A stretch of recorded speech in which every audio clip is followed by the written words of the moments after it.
So thank you for the introduction, and I really enjoy that Caroline is with us today, because we are working together at the same office, like 5 meters.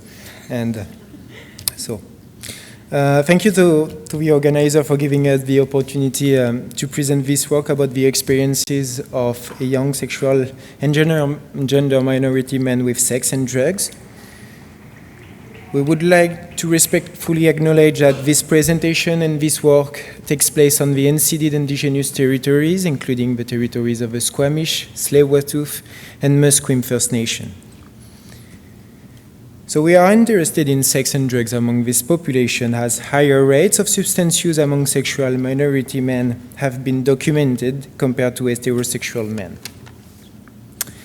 Previous studies have also demonstrated that using substance during sex is associated with sexual risk behaviors, especially the risk related to HIV and other sexual transmitted infections.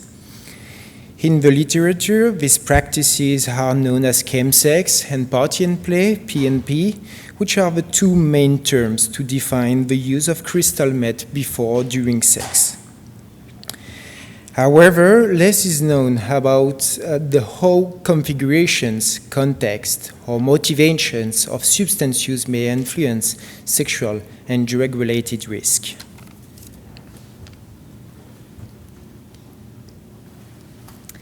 So we draw on the same data set that my colleague Trevor just presented with, so I'm going to move through this quite quickly and just remind you that we have a very diverse sample of young sexual and gender minority men. And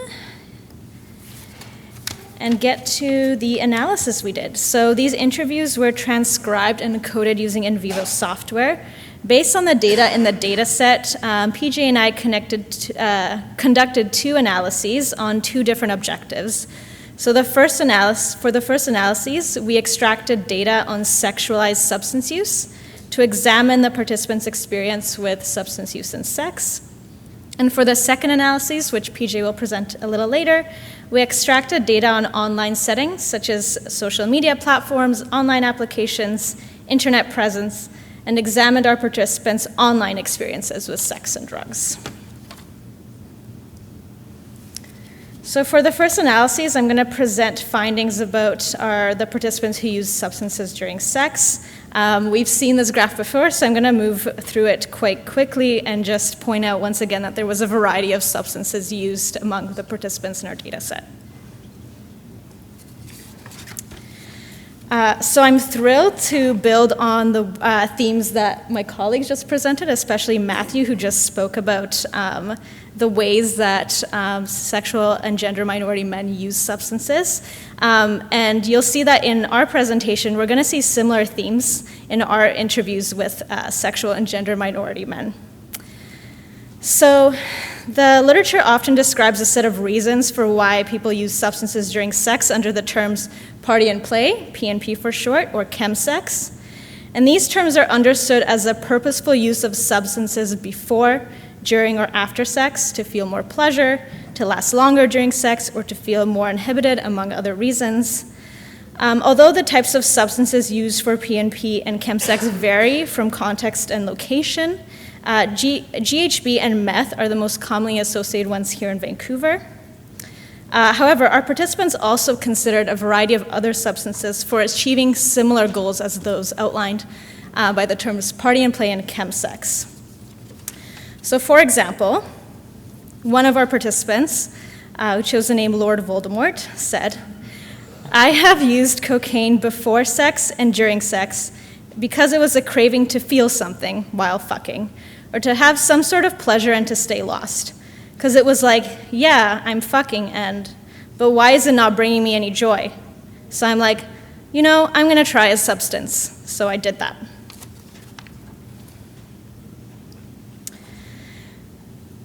The reasons to use substances during sex that I just described are well known,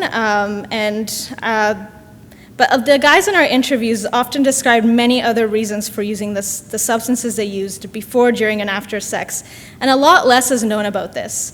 So some of the other reasons that our participants described for using substances during sex that maybe don't fit our current understandings of party and play or chemsex included to ease nervousness or awkwardness before, during a date or hookup, to be in the same mental, physical, spiritual state as their potential sex partner or partners, to develop a connection or bond with their sex partner or partners, to overcome apprehensions, to reduce anxiety, and overcome self-stigmatization.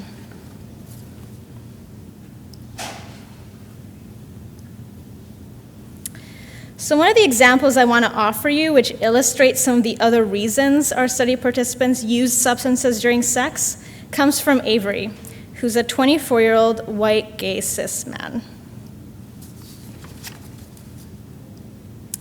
During the interview, Avery said, "By being inebriated, you'd feel fewer of the negative emotions that you might associate with whatever act you're doing." And the interviewer asked, "Could you describe to me what those negative feelings are for you and how substances help you let those go?" Avery replied, "Yeah, I think that'd be shame mostly. I grew up in a very rural conservative community, and I had no idea that being gay was something that you could be until I moved to undergrad. And then I was like, oh wow, maybe that's something I am. And I think I carry a lot of guilt and shame about that. That is quite unfortunate. And so you want to be enjoying something with somebody, you just want to enjoy it and be a normal person. And so it's walking that line." And then the interviewer asked, "And do you feel like having cannabis before or during sex helps you achieve that?" And Avery replied, "Yeah. And then afterwards as well. Like that's when I would feel ashamed normally. But if you're under some sort of substance, then even afterwards, you feel okay." Many of our participants' narratives wound together the reasons indicating purposeful use of substances for sexual reasons and other of the more nuanced reasons I just talked about. For example, when the interviewer asked, "Do you have any experiences with taking substances so that you can enjoy sex more, have more pleasure, or last longer during sex?" Our participant Wally said, "I have taken drugs and had sex, but I don't think I've ever taken drugs for the point of having sex. It's usually for other reasons. Because my boyfriend I've been with him for a long time, so I'm not anxious about anything, and I don't really feel the need to take anything because it's going to make me feel better or because I'll feel better on it. But when I do take stuff and have sex, it does feel better. But I've never taken it for that one reason by itself." And so we can see that these are quite complex, and there's a lot more conversations to be had on this topic. For the meantime, though, I'm going to hand it over to PJ for a second analysis about online applications with men who use substances during sex. Thanks.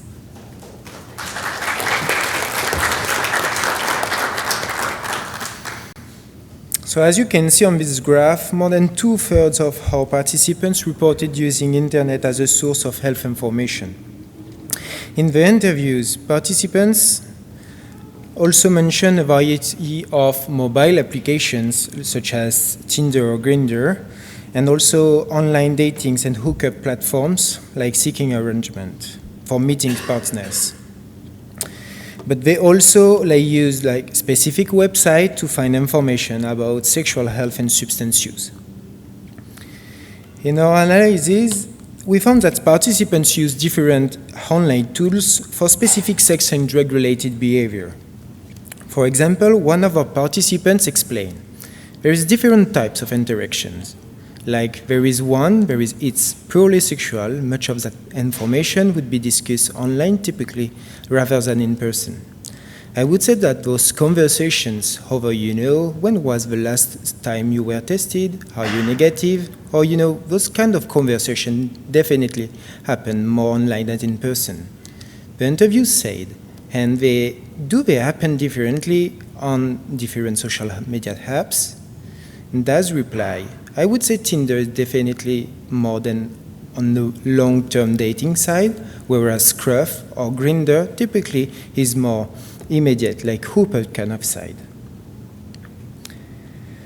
Online settings seem to be the main source for seeking information about sex and substance, and this instead to talking to doctor.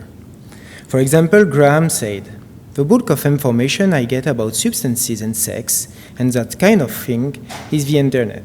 The reason for that is because I don't know someone who has the information, or I don't feel comfortable asking them. I wouldn't want to talk to my doctor about it. I certainly wouldn't talk to my family about it. So the internet seems like a good place to go for that information about sex or substances. But also, I have my risky friends. I get a lot of information from them, whether this is good or bad information. It's sometimes a mix, so usually check what they say against the internet or some other source or more reputable information. Online settings seem also to offer a space where it's more comfortable to exchange and discuss about sex and drugs. For example, Panda said, I feel like conversation on an app is always easier than conversation in person, unless you are really close with them. But online is basically always easier for saying stuff. I feel like it's because you don't have to see their actual reaction. You don't have to deal with it. If you say something that they don't like, you can just close it and not continue talking to them. This exchange of information also takes place between users of dating applications, as Corey explained. Like Grindr, actually, it's funny because those guys have taught me a lot of stuff, about being undetectable and about being on PrEP. Sure, Grindr met, how can I call that? A peer network, I don't know. These conversations in online settings are also focused on negotiating sexual and drug-related risk. Participants try to identify red flags into their online discussions with their partners to have safe sex and reduce harms. For example, Manuel Gonzalez said, I'd always ask them this question. I always ask them if they are DDF, drug and disease free. Another participant, Liz, said, I think there is a degree of are you a nice person? You know what I mean? Because I think that usually for me, it's an indicator of what kind of person they are going to be during sex. If they are going to be very, very manipulative or forceful person, because I definitely had encounters before where I think that, there's kind of been those red flags in conversation. And now I have gotten a little bit more good at reading them. I can kind of see okay, this might be a red flag for what sex with you might be like.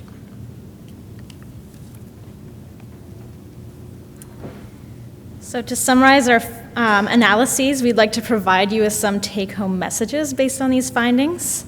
The first two coming from the analysis I presented, and they are, some participants may not consider their substance use during sex to be sexualized and may have other reasons for using substances which co-occur with sexual activity.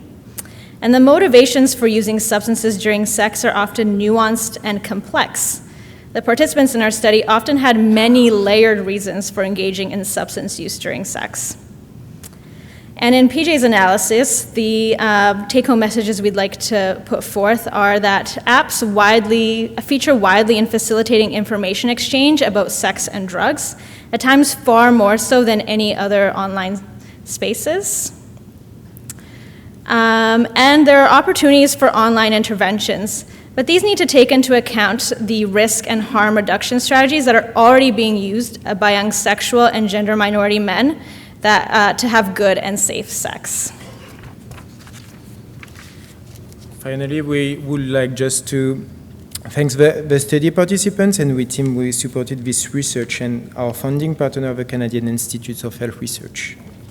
So thank you for your attention.